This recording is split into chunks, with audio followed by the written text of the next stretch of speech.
नमस्ते। आज के इस खास विश्लेषण में हम एक बहुत ही दिलचस्प सफर पर निकलने वाले हैं। हमारा लक्ष्य क्या है? एक राष्ट्र के पूरे तथ्यात्मक ब्लूप्रिंट को गहराई से डिकोड करना। हम यहाँ सिर्फ रटे रटाए तथ्य नहीं देखेंगे, बल्कि ये समझेंगे कि अर्थशास्त्र, भूगोल, इतिहास और विज्ञान ये सब आपस में कैसे जुड़ते हैं और एक पूरी तस्वीर कैसे बनाते हैं। तो चलिए बिना किसी देरी के शुरू करते हैं। अब देखिए, इस सफर में आगे बढ़ने के लिए हमें एक खास तरह के माइंडसेट की जरूरत होगी। योद्धा कभी हार नहीं मानते। ये सिर्फ कोई मोटिवेशनल कोट नहीं है, बल्कि किसी भी मुश्किल टॉपिक को मास्टर करने का सबसे मजबूत फाउंडेशन है। चाहे पढ़ाई हो या असल जिंदगी, एक एथलीट की तरह एकदम लेजर फोकस होना बहुत जरूरी है। और इसी विनर माइंडसेट को बनाए रखने के लिए सफलता के 4 बहुत ही अहम नियम हैं। पॉजिटिव नजरिया, लगातार प्रैक्टिस और बार बार रिवीजन। ये तो हम सब जानते हैं। लेकिन इसका जो चौथा नियम है ना, पेन कॉपी रूल, वो सच में कमाल का है। मतलब जो भी फैक्ट गलत हो उसे तुरंत लिख लें। ये रूल बिल्कुल वैसा है जैसे कोई खिलाड़ी मैदान में उतरने से पहले वार्म अप करता है। हमारे दिमाग के लिए इससे बेहतरीन वार्म अप कुछ हो ही नहीं सकता। यहाँ जो बात सच में हैरान करने वाली है वो ये है कि इतिहास और आधुनिक विज्ञान कैसे एक दूसरे से जुड़े हुए हैं। जरा सोचिए, 1964 में बनी एक सरकारी कंपनी भेल, जिसे अक्सर हम बस एक पुरानी पीएसयू मान लेते हैं, उसी भेल ने हाल ही में चंद्रयान 3 के लिए टाइटेनियम प्रोपेलेंट टैंक बनाए हैं। है ना कमाल की बात? एक पुरानी संस्था आज के इतने एडवांस स्पेस मिशन को ताकत दे रही है। तो आज के इस विश्लेषण को हम 5 मुख्य पिलर्स में बांटेंगे। सबसे पहले अर्थव्यवस्था और औद्योगिक भूगोल, फिर कृषि और इकोसिस्टम, उसके बाद संविधान और प्राचीन इतिहास, फिर रोजमर्रा की जिंदगी में विज्ञान और आखिर में यूपी स्पेशल और कुछ ग्लोबल रैंकिंग्स। तो आइए सीधा अपने पहले पिलर में चलते हैं, अर्थव्यवस्था और औद्योगिक भूगोल। देखते हैं कि देश का आर्थिक ढांचा और इंडस्ट्रियल जोन कैसे काम करते हैं। अगर हम देश के अलग अलग शहरों को देखें तो उनके उद्योगों ने उन्हें एक अलग ही पहचान दी है। जैसे उत्तर भारत के कानपुर को ही ले लीजिए, इसे उत्तर का मैनचेस्टर कहा जाता है। सूरत की बात करें तो हीरो के काम की वजह से वो डायमंड सिटी है। जमशेदपुर अपने विशाल प्लांट्स के कारण स्टील सिटी कहलाता है। और बेंगलोर, वो तो अपनी तकनीक के लिए सिलिकॉन वैली के नाम से मशहूर है ही। अब इन उद्योगों को और भी आगे ले जाने के लिए राष्ट्रीय विनिर्माण नीति यानी नेशनल मैन्युफैक्चरिंग पॉलिसी ने एक बहुत ही बड़ा लक्ष्य रखा है। लक्ष्य क्या है? एक दशक के अंदर 100 मिलियन, जी हां, पूरे 10 करोड़ नए रोजगार पैदा करना। इसके साथ ही सेकेंडरी सेक्टर की हिस्सेदारी को जीडीपी में 25% तक ले जाने का भी टारगेट है। ये आंकड़ा सच में बहुत महत्वाकांक्षी है। लेकिन आज हम जो ये नीतियां देख रहे हैं, इसकी जड़ें 1991 के उस ऐतिहासिक बदलाव में है। 1991 से पहले क्या था? बाजार पर सरकार का बहुत सख्त कंट्रोल था, जिसे हम समाजवादी ढांचा कहते हैं। लेकिन 1991 के उदारीकरण के बाद तस्वीर बिल्कुल बदल गई। विदेशी कंपनियों के लिए रास्ते खुल गए, प्राइवेट सेक्टर में बूम आ गया और उस पुराने कंट्रोल की जगह एक बिल्कुल नए और खुले बाजार ने ले ली। खैर, जब अर्थव्यवस्था और खुले बाजार की बात हो रही है तो हम आधुनिक बैंकिंग को कैसे भूल सकते हैं? आपने अक्सर खबरों में एक शब्द सुना होगा, एनपीए, यानी नॉन परफॉर्मिंग एसेट्स। अगर इसे बिल्कुल आसान भाषा में समझें तो ये बैंकों के वो फंसे हुए लोन हैं जो वापस नहीं आ रहे हैं।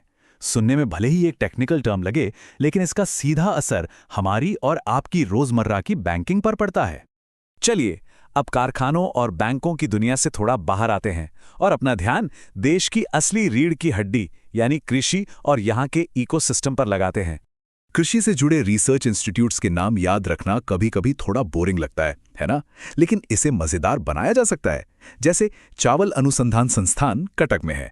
इसे कैसे याद रखें? सिंपल, कच्चे चावल चबाने पर कैसी आवाज आती है? कट कट की। हो गया ना याद? इसी तरह दलहन संस्थान कानपुर में है, सब्जी अनुसंधान संस्थान वाराणसी में और अपना भारतीय कृषि अनुसंधान संस्थान नई दिल्ली में है।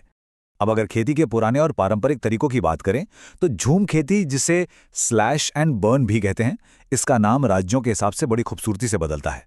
उड़ीसा में इसे पोडू कहा जाता है, मध्य प्रदेश में जाएं तो वहां इसे दैया या बेवर कहते हैं और झारखंड में ये कुरवा बन जाती है। ये नाम हमें बताते हैं कि क्षेत्रीय स्तर पर हमारी कृषि संस्कृति में कितनी गजब की विविधता है।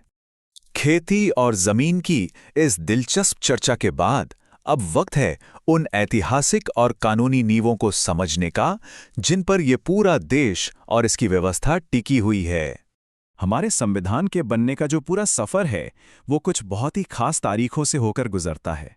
इस पूरे ढांचे की पहली ईंट असल में 1858 के अधिनियम से रखी गई थी, जब सत्ता सीधे ईस्ट इंडिया कंपनी से ब्रिटिश क्राउन के हाथों में चली गई थी।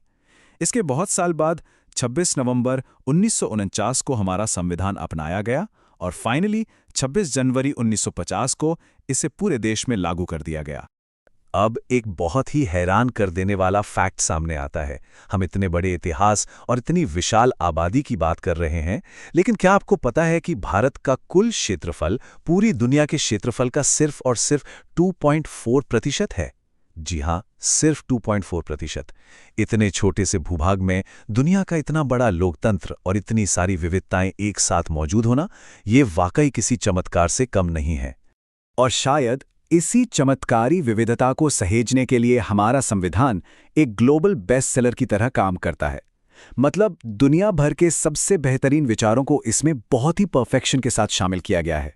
जैसे हमारी द्विसदन प्रणाली सीधे ब्रिटेन से प्रेरित है। अविशिष्ट शक्तियां यानी रेजिडुअल पावर्स का कॉन्सेप्ट कनाडा से लिया गया है और नीति निर्देशक सिद्धांत हमने आयरलैंड से अपनाए हैं। सब कुछ एकदम चुन चुन कर। तो इतिहास और कानून की इस मजबूत नींव को समझने के बाद अब हम रुख करेंगे विज्ञान का, और हम यह देखेंगे कि कैसे फिजिक्स और बायोलॉजी के बड़े बड़े कंसेप्ट सीधे हमारी रोजमर्रा की जिंदगी से जुड़े हुए हैं। आमतौर पर हम सबने पदार्थ की 3 अवस्थाओं के बारे में पढ़ा है, ठोस, द्रव और गैस। लेकिन एक 5वीं अवस्था भी है जिसे बोस-आइंस्टाइन कंडेंसेट या BEC कहते हैं। क्वांटम फिजिक्स का ये कंसेप्ट सच में दिमाग घुमा देने वाला है। होता क्या है कि जब किसी गैस को परम शून्य यानी एब्सोल्यूट जीरो तापमान के एकदम करीब ठंडा किया जाता है तो उसके सारे परमाणु मिलके एक सिंगल सुपर एटम की तरह बर्ताव करने लगते हैं। और हाँ, सबसे जरूरी बात, ये परम शून्य का तापमान हमारे घरों के नॉर्मल फ्रिज में बिल्कुल भी नहीं बन सकता। और ये बहुत ही शानदार तरीके से दर्शाता है कि कैसे चीजें अपना रूप बदलती हैं। ऊर्ध्वपातन, जिसे हम सब्लिमेशन कहते हैं, वो प्रक्रिया है जहां कोई ठोस चीज बिना पिघले सीधे गैस में बदल जाती है। इसका सबसे अच्छा उदाहरण है हमारे घरों में पूजा में इस्तेमाल होने वाला कपूर। इसके बिल्कुल उलट, जब कोई द्रव या लिक्विड गैस में बदलता है तो उसे वाष्पीकरण यानी इवेपोरेशन कहते हैं। ये दोनों अलग अलग रासायनिक बदलाव हैं जो रोज हमारे आसपास ही होते रहते हैं। विज्ञान के इन शानदार चमत्कारों के बाद अब हम इस विश्लेषण के आखिरी और बहुत ही अहम हिस्से में पहुंच गए हैं। यहां हम उत्तर प्रदेश जैसे विशाल राज्य के स्वरूप को देखेंगे और साथ ही वैश्विक मंच पर हमारी रैंकिंग क्या है उस पर भी नजर डालेंगे। उत्तर प्रदेश का अगर आप भौगोलिक और राजनीतिक वजन देखें तो वो सच में बहुत विशाल है। इसकी सीमाएं 8 राज्यों और एक केंद्र शासित प्रदेश को छूती हैं। राजनीति के नजरिए से देखें तो यहां लोकसभा की पूरे 80 सीटें हैं, जो कि एक बहुत ही बड़ा नंबर है। और अगर इसके इतिहास की बात करें तो यूपी के पहले मुख्यमंत्री गोविंद वल्लभ पंत जी थे, जिन्हें आगे चलकर भारत रत्न से भी सम्मानित किया गया था। अब आधुनिक राजनीति से थोड़ा पीछे मुड़कर अगर हम प्राचीन काल में जाएं तो एक बहुत ही जबरदस्त साइट मिलती है, धोलावीरा। सिंधु घाटी सभ्यता के बाकी शहर जहां सिर्फ 2 हिस्सों में बटे थे, वहीं धोलावीरा की सबसे बड़ी खासियत ये थी कि इसे 3 अलग अलग हिस्सों में बांटा गया था: दुर्ग, मध्यम नगर और निचला शहर। और इसकी इसी कमाल की नगर योजना की वजह से इसे वर्ल्ड हेरिटेज साइट का दर्जा भी मिला हुआ है। एक तरफ हमारी ये प्राचीन उपलब्धियां और आधुनिक सैन्य ताकत हैं, जहां ग्लोबल फायर पावर इंडेक्स में हम पूरी दुनिया में चौथे नंबर पर हैं। वहीं दूसरी तरफ विकास से जुड़े कुछ अन्य वैश्विक सूचकांक बिल्कुल अलग ही तस्वीर दिखाते हैं। सस्टेनेबल डेवलपमेंट यानी सतत विकास में हमारी रैंकिंग 96वीं है और ग्लोबल हंगर इंडेक्स में हम 102वें स्थान पर हैं, जो कि गंभीर श्रेणी में आता है। ये आंकड़े बिल्कुल साफ तौर पर विकास की मौजूदा चुनौतियों को हमारे सामने रखते हैं। और अब इस पूरे विश्लेषण के आखिर में एक बहुत ही गहरा सवाल हमारे सामने आता है। राष्ट्र की वो महान प्राचीन बुद्धिमत्ता और इतनी समृद्ध ऐतिहासिक विरासत आज की इन गंभीर विकासात्मक चुनौतियों के साथ कैसे तालमेल बिठाती है? यह एक ऐसा विचार है जो हमें अपने शानदार अतीत पर गर्व तो कराता ही है, लेकिन साथ ही भविष्य के लिए भी सोचने पर मजबूर कर देता है। इस दिलचस्प विश्लेषण में हमारे साथ जुड़ने के लिए आपका बहुत बहुत धन्यवाद।